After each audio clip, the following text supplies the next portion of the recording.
Durante muchos años los cuidados no han formado parte del centro de la agenda del debate político en nuestro país.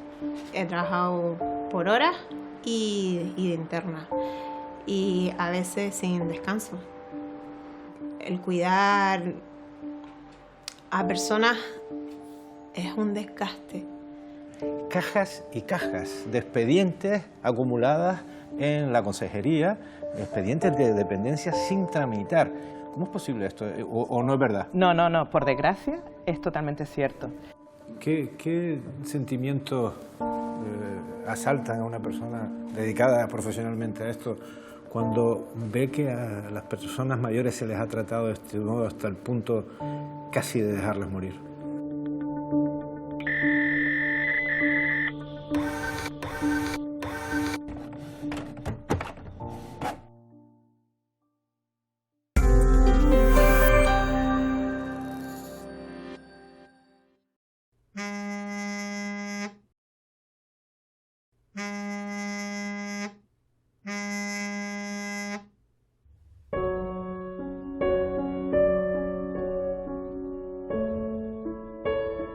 Yo soy Jenny, me dedico a los cuidados de personas mayores.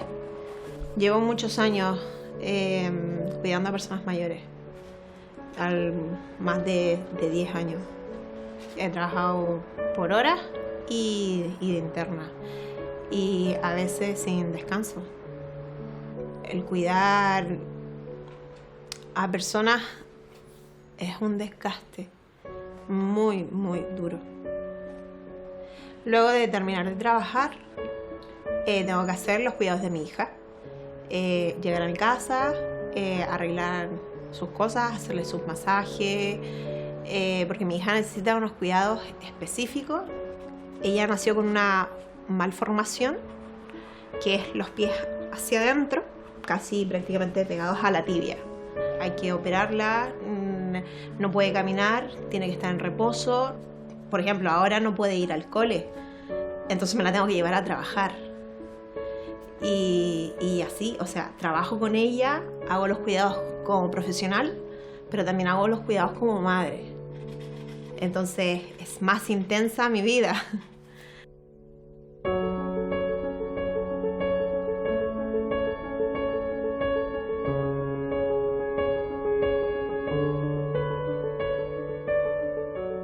El de Jenny es solo un ejemplo de lo que significa cuidar a otra persona. Pero ¿qué es cuidar? ¿Es atar unos cordones? ¿Hacer compañía? ¿Dar protección?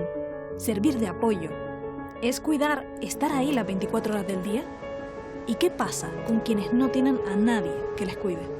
El cuidado tiene que ser un valor de la democracia. La ley de dependencia ya desde que se empezó a aplicar nos dimos cuenta de que era una ley que era insuficiente. Eso hace que al final tengamos una ley incumplida constantemente, tanto en plazos como en servicios, y quien carga con ese incumplimiento no es la administración que incumple, sino la ciudadanía que la sufre. Un sistema que llevaba toda una década gripado, un sistema que llevaba toda una década infrafinanciado, no puede ser modificado en 6 o 8 meses, que es lo que lleva en vigor el plan de choque de atención a la dependencia.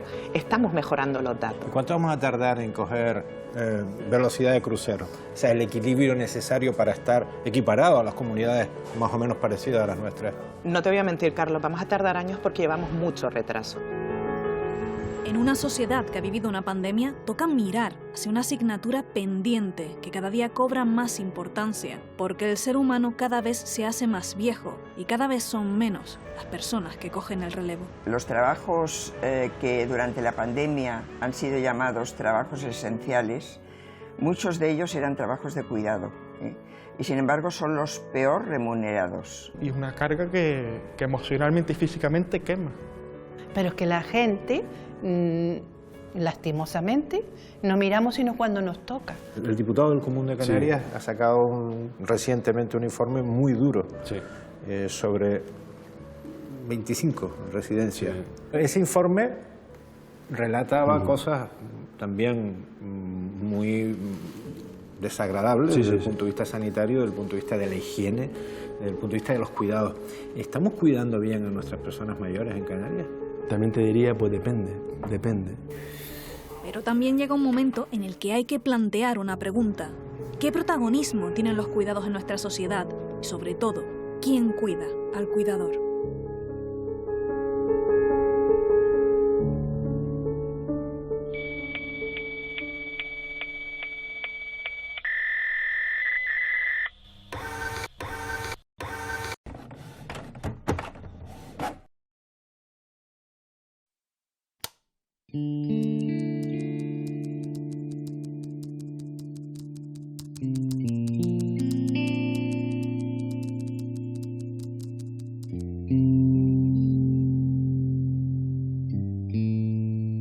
Cuidar consiste en una serie de prácticas de acompañamiento, atención, ayuda a las personas que lo necesitan, pero es al mismo tiempo una manera de hacer las cosas, una manera de actuar y de relacionarnos con los demás. El cuidado es un trabajo, gratuito o remunerado, pero no es un trabajo cualquiera.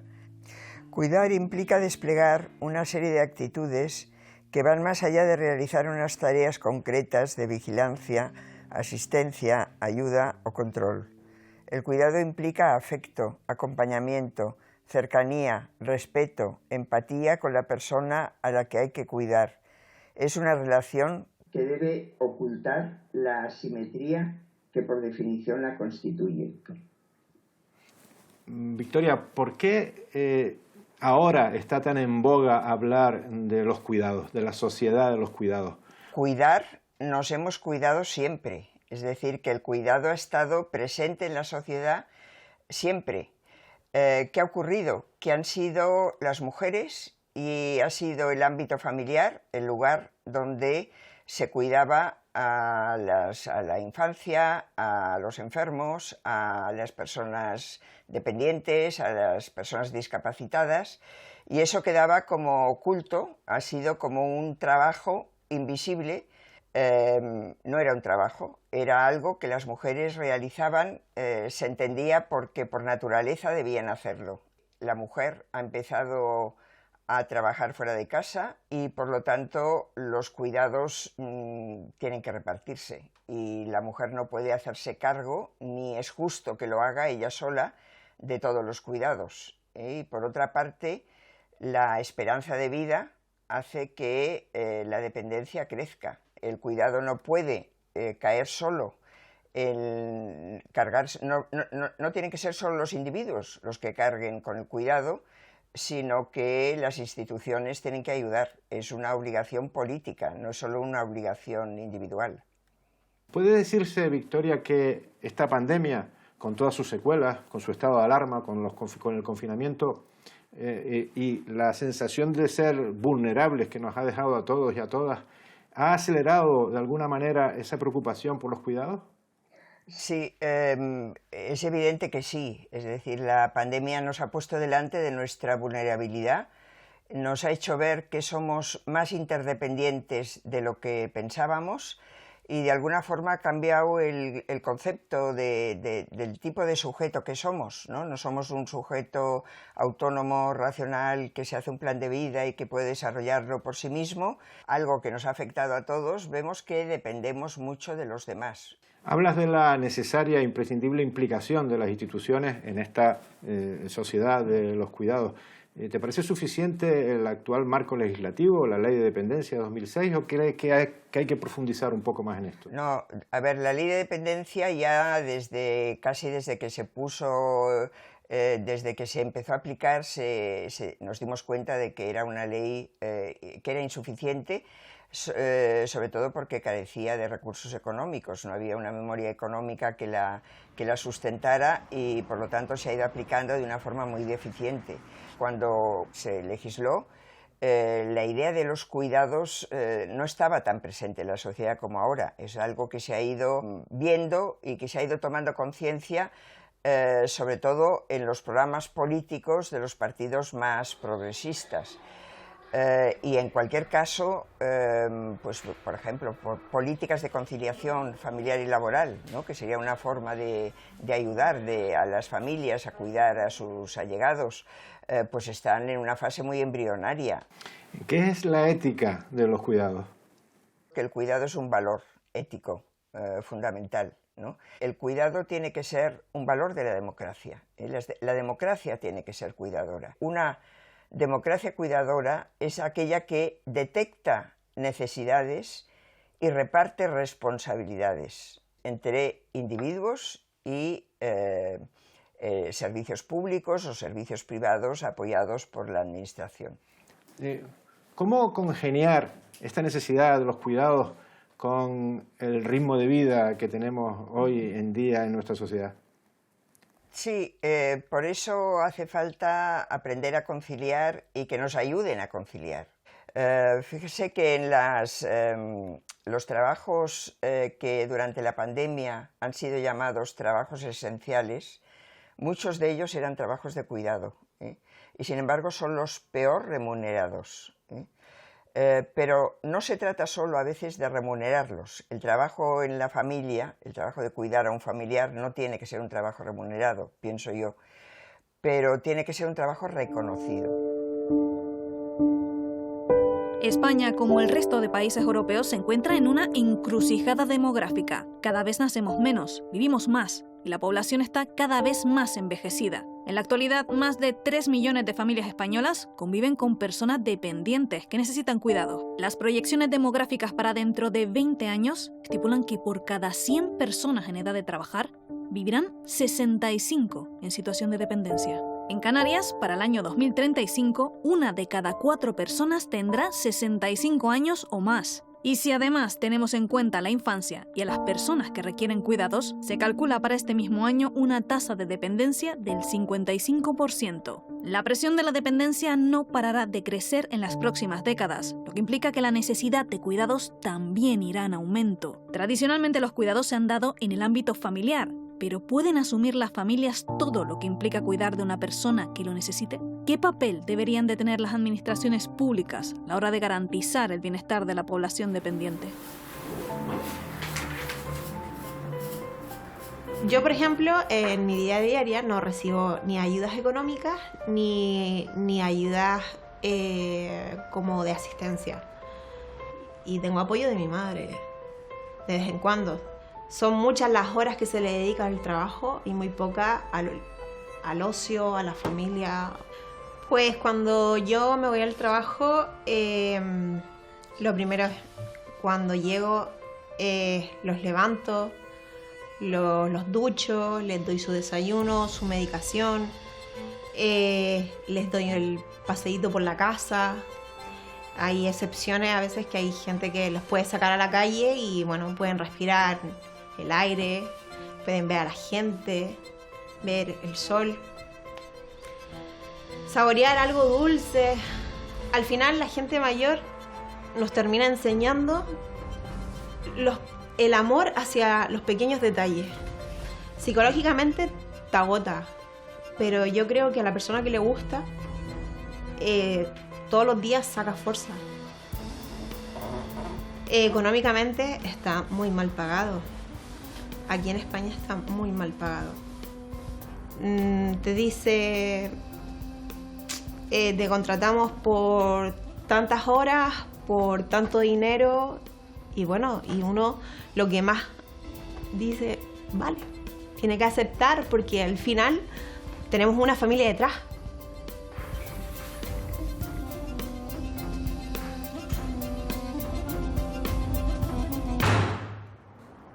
La mayoría de las personas que se dedican al cuidado son mujeres y también la mayoría de las profesiones que se dedican al acompañamiento de procesos sociales, a la educación, a la crianza, están desempeñadas por mujeres.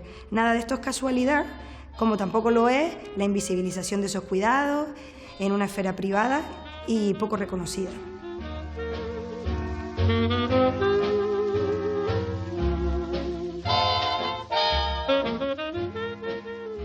Por un lado, yo creo que la sociedad no es consciente de la importancia de los cuidados para el desarrollo social, económico y laboral de la sociedad, ¿no?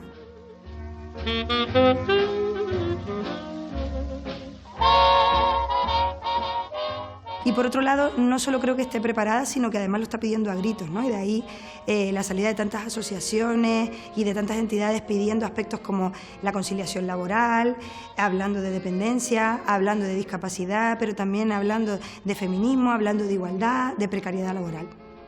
La campaña Una nueva mirada viene justamente a reivindicar, por un lado, el conocimiento del sistema público de servicios sociales, que las personas conozcan realmente ese aspecto global y no solo el asistencialista, que interviene exclusivamente en paliar, que no previene, que no promociona, donde no se observa el desarrollo comunitario, donde no hay participación ciudadana. Por lo tanto, el trabajador y la trabajadora social se siente en el día a día frustrado, pero no para de reivindicar un sistema público real de protección donde todas las personas estén identificadas y participen en él.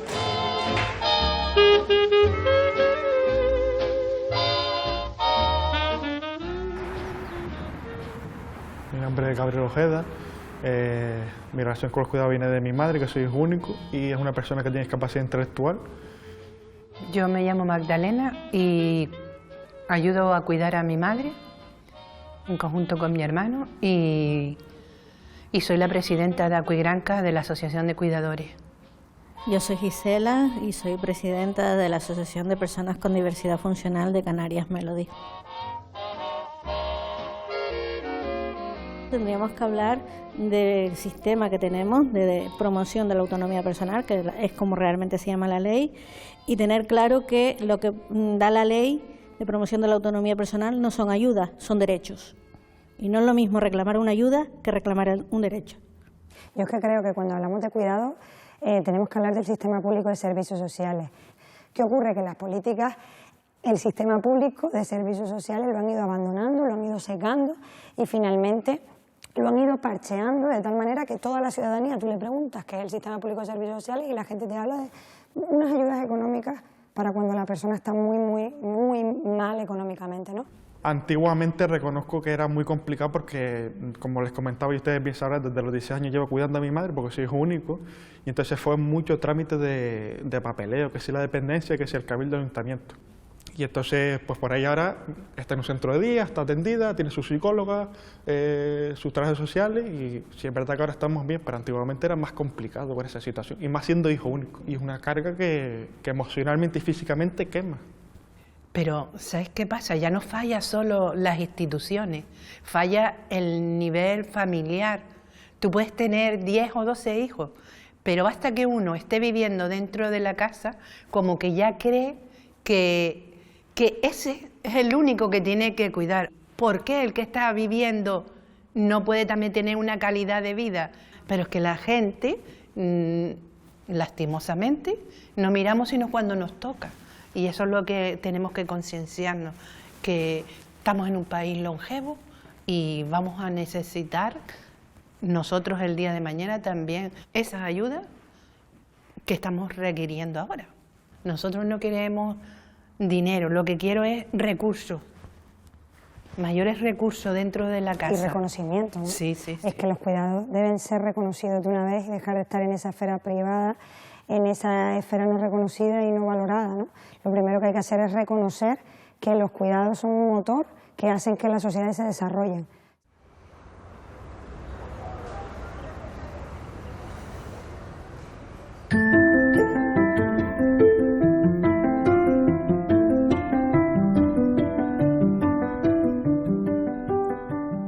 Cuando las situaciones de dependencia son extremas, a veces resulta complicado cuidar en casa. Muchas familias, desbordadas por la falta de tiempo y recursos para cuidar de sus seres queridos, acaban recurriendo a las residencias para personas dependientes, donde estas son atendidas por profesionales de los cuidados. El modelo de macroresidencias está siendo muy cuestionado, sobre todo a raíz de la pandemia. ¿Cómo funcionan estos recursos? Bueno, estamos en el Centro Sociosanitario El Pino, que es un recurso perteneciente al Cabildo de Gran Canaria que, digamos que lo gestiona el Instituto de Atención Sociosanitaria. ¿Cuántas personas trabajan aquí? Pues mira, actualmente la plantilla, aunque es variable, pero en torno a unas 310 personas suele... ¿Para atender a cuánta gente? a 448 usuarios. Y todo esto lo gestiona ICOT, que es una compañía privada. Ha salido a licitación por 51 millones de euros para 5 años de explotación. Efectivamente. ¿Es rentable esto de los cuidados? Bueno, rentable. Evidentemente, trabajar para la administración hace que tengas a nivel de empresa, ¿no? Digamos, pues tengas una seguridad en que va a haber unas plazas que están llenas, pero evidentemente las rentabilidades que se manejan no son como en el sector privado. Eso sí, entiendo que a cualquier empresa le interesa gestionar un centro como este, pues por muchas cosas, por prestigio, no tanto por rentabilidad, pero bueno, es interesante sin duda. Por la modalidad de atención que se presta aquí, vemos que hay personas atendidas de día, con Alzheimer, con otros problemas de salud mental, etcétera. Tiene un coste medio de 62 euros por persona, atendiendo los 51 millones que se van a sacar a la licitación. ¿Algunos de esos colectivos no es más barato tratarlos en casa con ayudas a los cuidadores y a las cuidadoras? Hombre, lo que te diría es que depende. Una persona en un piso de 80 metros, 70 metros, pues no puedes meter una silla de ruedas. A veces hay personas que hay que bañarlas en una camilla, grúas para moverlos. O sea, digamos que este centro lo ideal es que fuera el último recurso. Vemos que es el primer centro acreditado libre de sujeciones físicas y farmacológicas. En los demás se ata a la gente y se le somete a tratamientos no prescritos por médicos. Las personas cuando los profesionales o los centros sujetábamos a la gente, yo hablo en pasado porque aquí hay 0 sujeciones físicas. Amarrarlos, atarlos. No. Sí, exacto. Es aplicar una fuerza mecánica, pues una sujeción para que la persona supuestamente no se haga daño, no se caiga, no se arranque una sonda, etcétera. ¿Qué ocurre? Que al ser un tratamiento altamente invasivo, puede derivar en un abuso. El diputado del Común de Canarias ha sacado recientemente un informe muy duro sobre 25 residencias. Pero ese informe relataba cosas también muy desagradables desde el punto de vista sanitario, desde el punto de vista de la higiene, desde el punto de vista de los cuidados. ¿Estamos cuidando bien a nuestras personas mayores en Canarias? También te diría, pues depende. ¿Hay lista de espera para entrar en ese centro? ¡Buah! Mucha. La consecuencia es que las personas entran en un estado más dependiente de lo que originalmente pensamos para este centro. Por el tiempo que han estado esperando. Claro, efectivamente. Algunas personas que han participado con nosotros para elaborar este programa nos han trasladado una expresión que nos ha llamado mucho la atención. Cajas y cajas de expedientes acumuladas en la consejería, expedientes de dependencia sin tramitar. ¿Cómo es posible esto? ¿O no es verdad? No, por desgracia es totalmente cierto. Según la Asociación de Directoras y Gerentes de Servicios Sociales, han fallecido más de 43.300 personas en 2021 esperando por una evaluación. ¿Creen que se puede hablar de éxito de ese plan de choque? Bueno, yo creo que es prematuro hablar de éxito. ¿Estamos cuidando bien a nuestras personas mayores en Canarias? También te diría, pues depende. Pero evidentemente en cualquier institución, llámese hospital, llámese escuela, llámese un centro sociosanitario, se corre el riesgo de que los cuidados sean deficientes, porque al final, quieras que no, son cuidados profesionalizados, donde hay a veces pues problemas laborales, absentismo. Entonces a veces somos las empresas las que no ponemos los medios suficientes y el trabajador se ve un poco obligado a descuidar cuidados. Desgraciadamente, como bien decía el dicho, como en casa en ningún sitio, nadie te va a cuidar como en tu propio domicilio. ¿Qué pasa? Que la sociedad está estructurada de una manera económica y capitalista que claro, la gente tiene que trabajar y ya no puede cuidar a las personas. Ya las mujeres no son, queda un camino, ¿no? Pero no son o no deben ser ese cuidador gratuito. Entonces tenemos que profesionalizar y, hombre, nosotros como nos pasa un poco, vamos un poquito pues a la cola de otros países. ¿Hay lista de espera para entrar en ese centro? Buah, mucha. O sea, que hay una alta demanda y muy pocas plazas disponibles. Muchísima, y además te digo que la consecuencia es que las personas entran en un estado más dependiente de lo que originalmente pensamos para este centro. Por el tiempo que han estado esperando. Claro, efectivamente. ¿Y quién paga los servicios que se prestan aquí a las personas usuarias? ¿Solo el Cabildo o las personas que tienen capacidad económica aportan también algún tipo de pago? Mira, aquí el pago básicamente está subvencionado al 100% por la ley de dependencia, pero se está establecido un copago de una pequeña parte. Si la plaza cuesta 78 euros días, por ejemplo, en las personas mayores, que más o menos viene a ser el precio, pues 8 euros corresponde a la familia, unos 200 y pico euros al mes. ¿Puede haber residencias privadas aquí en Canarias que cueste 3.000 al mes? Puede haberlas, sí, sí, sí. Porque realmente es tan costoso sostener... Es costoso, sí, sí.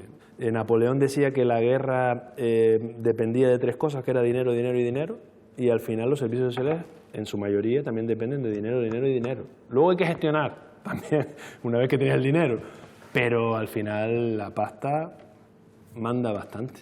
Las residencias de personas mayores se pusieron desgraciadamente muy en la primera línea informativa cuando estalló la pandemia por coronavirus.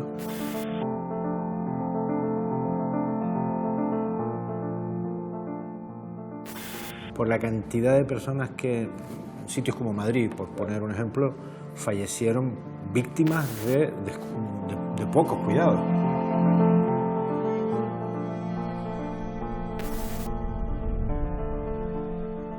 ¿Qué sentimientos asaltan a una persona dedicada profesionalmente a esto cuando ve que a las personas mayores se les ha tratado de este modo hasta el punto casi de dejarlas morir? Hombre, lo que deja claro son las carencias del sector. Quiero decir, cuando no hay una crisis, tú puedes gestionar de una manera que no se nota si hay algunas carencias.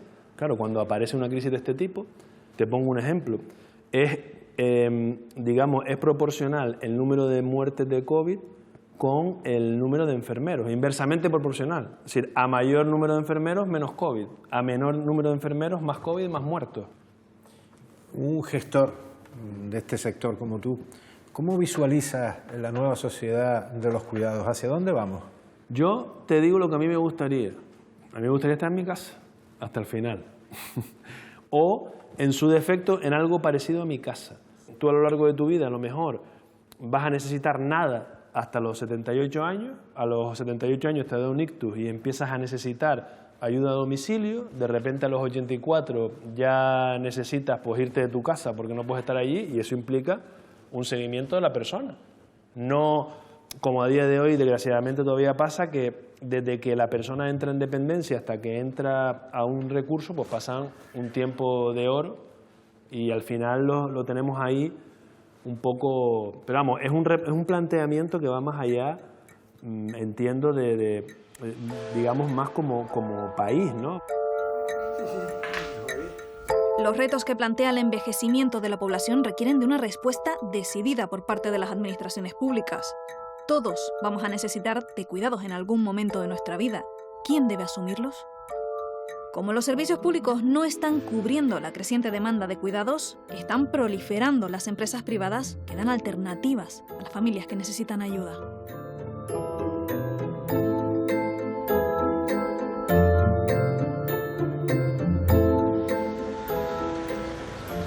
Bueno, Guaialia nace a través de esa necesidad de ayudar a las familias. Es una franquicia que nace en Barcelona y bueno, nosotros apostamos por este modelo para ayudar a estas familias que no saben a dónde acudir. En Canarias hay dos oficinas, esta oficina situada en Las Palmas de Gran Canaria y la otra oficina está en Tenerife, concretamente en La Laguna. Bueno, nosotros ofrecemos un modelo de servicio simplemente para ayudar al usuario en todas las tareas que son necesarias en el día a día, como son el aseo, las tareas domésticas, el apoyo psicológico, la estimulación cognitiva y sobre todo mucha compañía y mucha atención que muchas familias necesitan. Sí, los que más solicitan los servicios son para personas dependientes, personas que sin ser muy mayores realmente lo requieren, y luego personas que viven solas, que las familias no pueden atenderlas, y hay algunos que son un poquito independientes, pero claro, les da miedo estar solos por la noche o que no pueden hacer las tareas de la casa y que necesitan compañía también. Al principio las familias empiezan cuidando a sus propios familiares, ¿no? Que tú dices, bueno, pues estoy un ratito con mi abuela, pues atiendo a mi padre en la ducha, pero ya luego cuando la cosa se va complicando, sobre todo que es imposible compaginar lo que es trabajo, vida familiar con atención al usuario. Cuando ya la patología va subiendo y las complicaciones se van marcando, pues entonces es cuando nos llaman y nos dicen necesitamos que esto se ponga en manos de un profesional porque ya la situación va un poco complicándose y no sabemos hasta cuánto va a estar.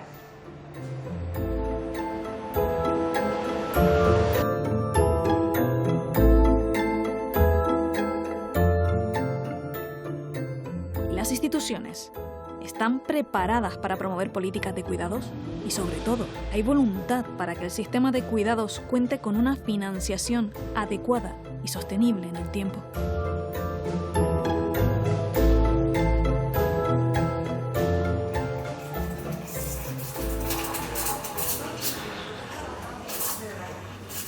Ante los retos que se presentan por la alta demanda de cuidados que requiere ahora mismo la sociedad, ¿cómo está Canarias? Pues mira, Carlos, la verdad es que creo que como sociedad en Canarias nunca nos hemos planteado realmente cuál es la problemática del envejecimiento de la población. Hubo un momento de inflexión en el año 2010 en el que la población canaria dejó de ser joven y empezó a haber más personas mayores que personas jóvenes. Y en ese contexto de cambio demográfico no ha habido una verdadera reflexión política de cuál es el modelo que queríamos aplicar.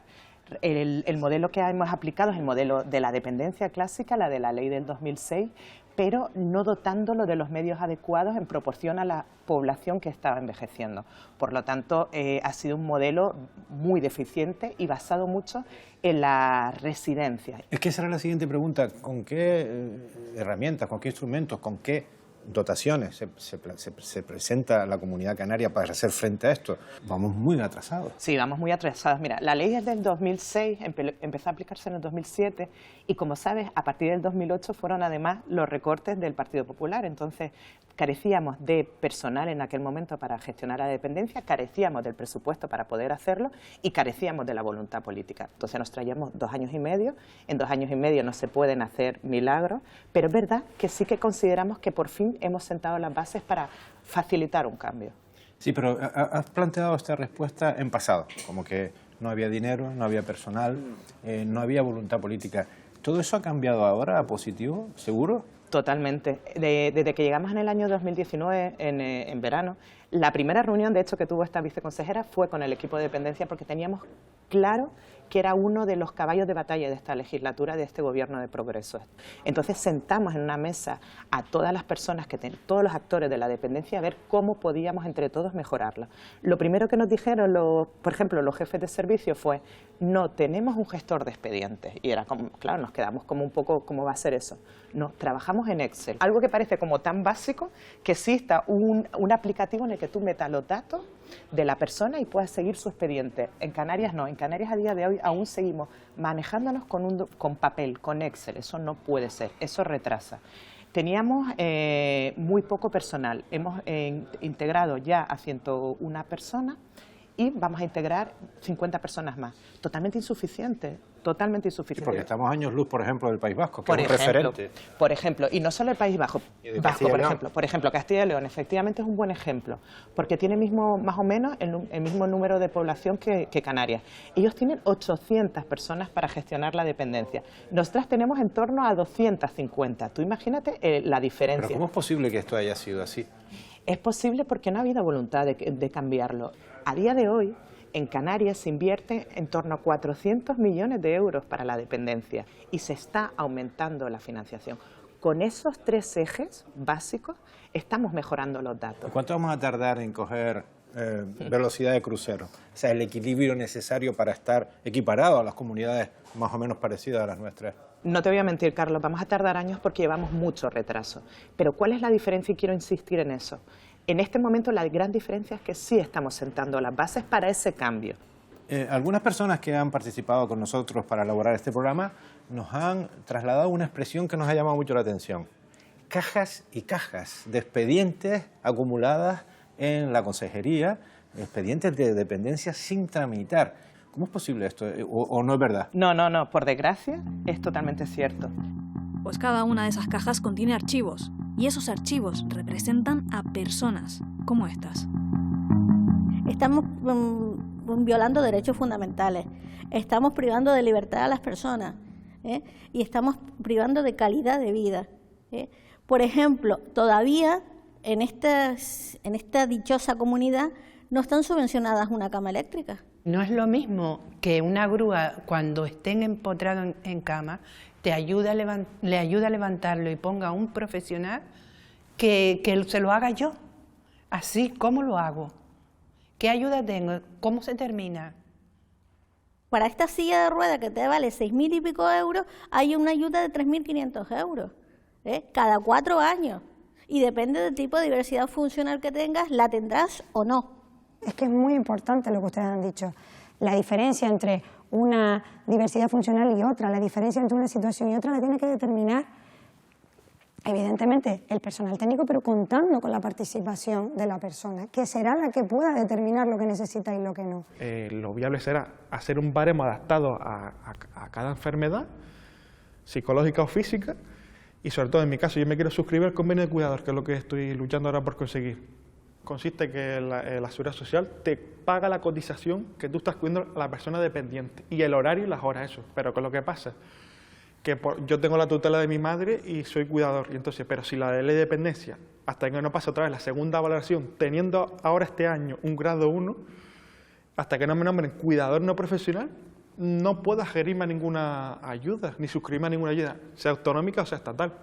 Entonces ese es el gran hándicap que yo lo que veo ahora mismo. Es cuestión de que haya un cambio importante en la normativa que al final hace que la administración sea inútil para la ciudadanía. Claro, es una ley estatal, pero recae en la comunidad autónoma, entonces es un poco contraproducente porque está en papel para arriba, papel para abajo. El sistema de valoración quien tiene que valorar es un equipo multidisciplinar. Si no, es un auténtico disparate. Si no somos enfermos o somos a retranco, según el perfil profesional, seremos una cosa o otra. No, y es que además el equipo multidisciplinar, Gisela, tiene distintas miradas. Efectivamente, asegura que tus necesidades sean vistas por diferentes perspectivas profesionales, que para eso lo estamos, quiero decir. Pero yo en parte me pongo en el lugar del profesional que hace lo que puede. Si los presupuestos son los que son y le ponen las herramientas, ellos pueden hacer lo que pueden hacer, no pueden hacer más. Yo no creo que los recursos sean escasos y limitados, simplemente que no se pone el dinero donde se tiene que poner. Y que luego la ley de la dependencia, la mayoría de las veces y tristemente, llega cuando ha fallecido la persona que tú has cuidado, o sea, que has corrido con todos los gastos habidos y por haber y sin ninguna ayuda dentro de casa, ¿vale? Y no es posible que se tarde tantos años para tú recibir una respuesta y un pequeño dinero para solucionar algo que vuelvo y lo repito, que no es la solución. Y después otra cosa que no hemos hablado es la incompatibilidad de ayuda. ¿Vale? Porque a lo mejor, a una persona le concedes, por ejemplo, el centro de día, pero no tiene quien le saque de la casa, le vista y le lleve hasta la guagua que le lleva a ese centro de día. Es importante que tengamos una especie de compromiso fuerte de decir, de exigir proyectos políticos donde los cuidados estén en el centro, pero no en el discurso, sino también en la práctica, ¿no? Así definen la situación que ha generado el apilamiento de cajas. ¿Acaso no ha mejorado la situación?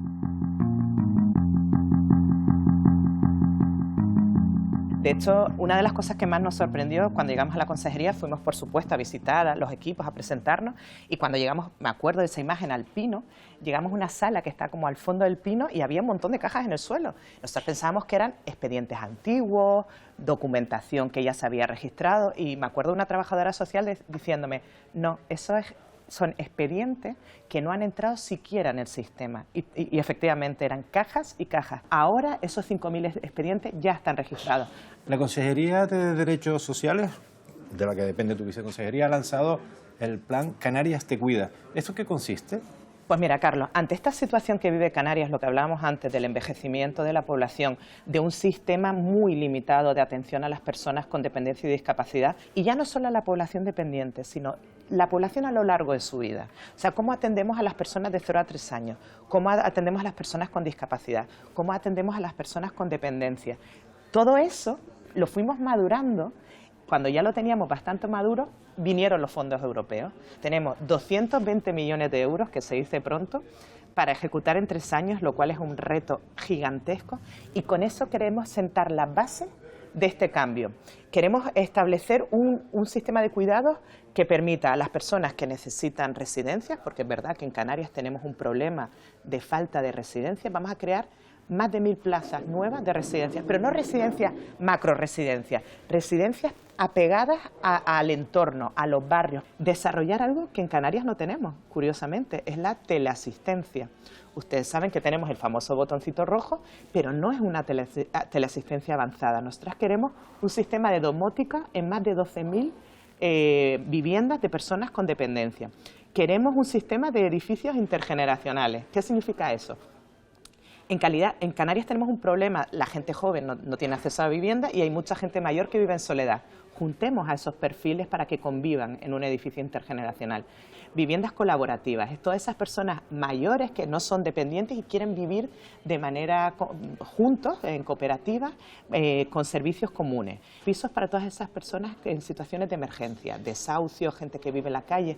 Como ves, es un sistema que abarca muchos aspectos de la vida y pretende dar solución a muchos temas que estaban pendientes en Canarias. De dinero hay que hablar, porque evidentemente esos millones que vienen de los fondos europeos pueden ayudar a ponerlo en marcha, pero ese sistema luego hay que mantenerlo. ¿Cómo? Es un reto, Carlos. Efectivamente, nuestra apuesta, la de este gobierno, es que ese modelo siga. ¿Por qué? Porque aparte ten en cuenta que es un modelo económico, no solo es un modelo de cuidados, es para diversificar la economía de Canarias y no solo depender del turismo. El tema de los cuidados es un motor económico muy potente, genera muchísimos empleos, genera muchísimas posibilidades de formación, genera mucha economía. Nosotros pretendemos generar esa economía y cambiar el modelo. Si el gobierno que estamos ahora, y sobre todo el que venga, se lo cree, esto puede tener financiación, es un modelo sostenible. ¿Y todos esos retos del Plan Canarias Te Cuida, va a ser capaz la Consejería, la Comunidad Autónoma de hacerlo solo o necesita el concurso de más administraciones? Ya para la concepción del Canarias Te Cuida hemos contado con las entidades del tercer sector, con especialistas y con otras consejerías, por ejemplo con los compañeros de Hacienda, con los compañeros de Vivienda.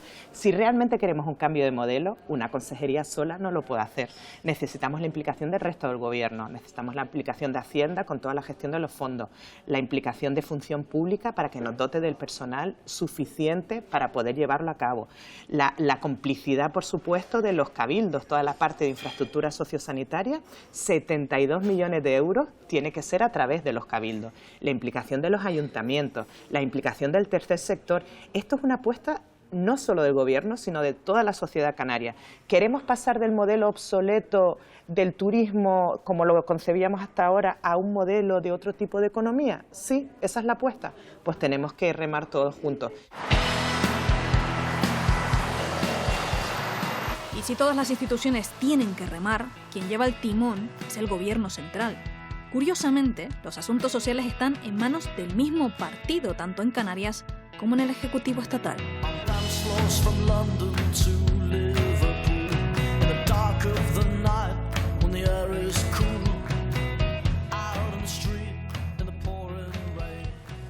El gobierno de España ha manifestado en muchas ocasiones su deseo, su interés en poner los cuidados en el centro del debate y se habla del Sistema Nacional de Cuidados. ¿En qué consiste esto exactamente? Bueno, poner los cuidados en el centro del debate, en primer lugar, lo que exige es situarlos en la agenda política. Durante muchos años los cuidados no han formado parte del centro de la agenda del debate político en nuestro país. Y este gobierno quiere que con una nueva financiación, con nuevas leyes, con nuevas regulaciones, el desarrollo de los cuidados y en particular de los cuidados de larga duración formen parte de las políticas públicas y por lo tanto ocupen también una parte relevante del debate político en nuestro país. Pero para asumir todos esos retos fundamentalmente lo que hace falta es financiación. Es verdad que ahora vienen bastantes fondos europeos para la reconstrucción, pero está garantizado luego la sostenibilidad cuando esos fondos terminen. Bueno, sin duda, asumir los retos que nuestro país tiene en materia de cuidados exige financiación. En el año 2018, la Administración General del Estado estaba financiando con 1.300 millones de euros al año el sistema de atención a la dependencia. El resto lo cubren las comunidades autónomas. En este momento financiamos con el doble, con 2.600 millones de euros el sistema de atención a la dependencia. Lo vamos a hacer en 2022 y esto lógicamente exige nuevos fondos. Pero más allá de los fondos europeos, evidentemente, cuando pasen dentro de 6 años el plan de recuperación, España tendrá que haber hecho las reformas fiscales necesarias, las reformas tributarias necesarias para poder tener un sistema fiscal que pueda financiar, homologable a los países de nuestro entorno, y que pueda financiar prestaciones de servicios sociales de estas características. Hay competencias compartidas con las comunidades autónomas donde no existe una traslación del gobierno de coalición que hay en España. ¿Eso dificultaría de alguna manera todas esas reformas que hay que implementar? Bueno, yo creo que no, que en este momento existe una importante coordinación entre administraciones, por ejemplo, en el ámbito de los servicios sociales y en el ámbito de la dependencia.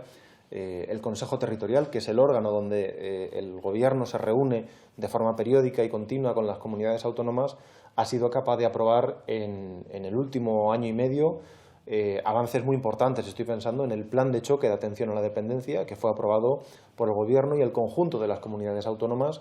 Sin embargo, ese plan de choque para acabar con la lista de espera de la dependencia ha tenido desigual fortuna dependiendo de las autonomías. Canarias, por ejemplo, es el caso de los peores resultados. Según la Asociación de Directoras y Gerentes de Servicios Sociales, han fallecido más de 43.300 personas en 2021 esperando por una evaluación. ¿Creen que se puede hablar de éxito de ese plan de choque? Bueno, yo creo que es prematuro hablar de éxito, sinceramente. Lo importante es el camino y la orientación que se ha trazado. Estamos hablando de una financiación muy importante y bueno, los resultados se van notando. Hemos reducido las listas de espera en casi un 10%, con una reducción de 20.000 personas. Se han incorporado 60.000 personas adicionales al sistema de atención a la dependencia en todo el país. Pero lógicamente un sistema que llevaba toda una década gripado, un sistema que llevaba toda una década infrafinanciado, no puede ser modificado en 6 o 8 meses, que es lo que lleva en vigor el plan de choque de atención a la dependencia. Y por lo tanto tendremos que seguir acelerando el trabajo en colaboración con las comunidades autónomas para que a lo largo del 2022 esta financiación adicional se vaya notando y vaya permitiendo la reducción más rápida de estas listas de espera. Esta sociedad de los cuidados, que ya está siendo una realidad, se enfrenta, entre otras muchas dificultades, a una cuestión ideológica. Hay personas de derecha y de extrema derecha que califica esto como ideología de los cuidados. ¿Cómo se puede combatir una campaña de descrédito hacia los cuidados como esa que habla de ideología de los cuidados? Bueno, yo creo que desgraciadamente en España tenemos una derecha que no se asimila a la derecha que existe en Europa.